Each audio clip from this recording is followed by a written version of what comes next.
Hello everyone, আপনারা সবাই কেমন আছেন? আই হোপ আপনারা সবাই ভালো আছেন। তো আজকে রান্না করব আমি চিকেনের একটি মজাদার রেসিপি। তো এই চিকেনের মজাদার রেসিপিটির রান্না করার প্রসেসগুলো আমি আপনাদের সাথে স্টেপ বাই স্টেপ শেয়ার করার চেষ্টা করছি। অবশ্যই আপনারা ভিডিওটি পুরোপুরি দেখার চেষ্টা করবেন। তো শুরু করা যাক। প্রথমে আমি এখানে পেস্টের জন্য নিয়ে নিলাম কাঁচা লঙ্কা, আদা আর রসুন। কাঁচা লঙ্কার পরিমাণটা একটু বেশি নিয়েছিলাম, কারণ এই রেসিপিটিতে শুকনো লঙ্কা গুঁড়ো দিব না। তো এইগুলোকে পেস্ট করে নেব। একঘেয়েমি রান্না খেয়ে খেয়ে একদমই ভালো লাগছিল না, মনে হচ্ছিল কেননা একটু অন্যরকম প্রসেসে রান্না করা যাক। তো মশলা কম বেশি সব একই রকম যাবে, কিন্তু প্রসেসটা চেঞ্জ করে রান্না করলে কখনো কখনো বেটার রেজাল্ট পাওয়া যায় আর টেস্টও একটু অন্যরকম পাওয়া যায়, ভালোই লাগে।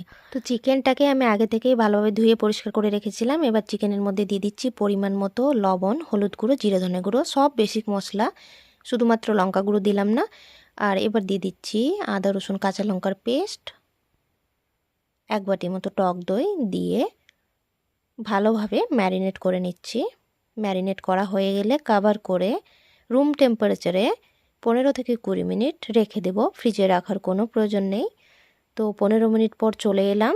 একটা কড়াই নিয়ে নিয়েছি, কড়াইয়ের মধ্যে দিয়ে দিলাম সরষের তেল পরিমাণ মতো, দিয়ে দিচ্ছি ফোড়ন 1 টুকরো দারচিনি, 2 থেকে 3টে তেজপাতা।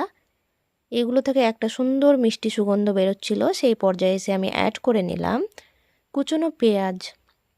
পেঁয়াজগুলোকে খুব একটা বেশি ফ্রাই করব না, হালকা ফ্রাই করে নিচ্ছি। এবার দিয়ে দিচ্ছি 2টো টমেটো, এভাবে পিস করে কেটে নিয়েছিলাম। টমেটো পিসগুলোকে দিয়ে আরও কয়েক মিনিট ফ্রাই করে নেব।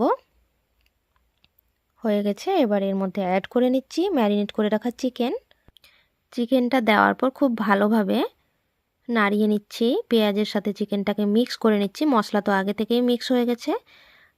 নাড়ানো হয়ে গেলে কভার করে কুক করে নেব।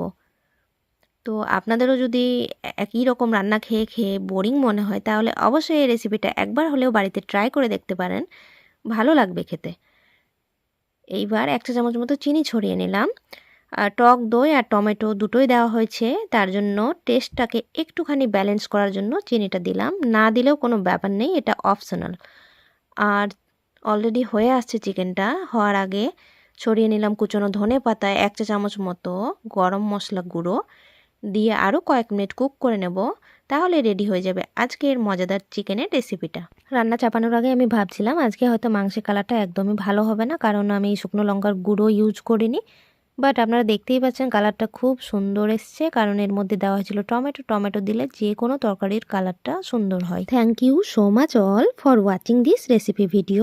আর যদি আপনাদের এই ভিডিওটি ভালো লেগে থাকে তাহলে একটি লাইক কমেন্ট শেয়ার করে পাশে থাকতেই পারেন। বাকি পুরো ব্যাপারটাই আপনাদের ব্যক্তিগত মতামতের উপর নির্ভর করে। Stay well, stay healthy and take care. Tata.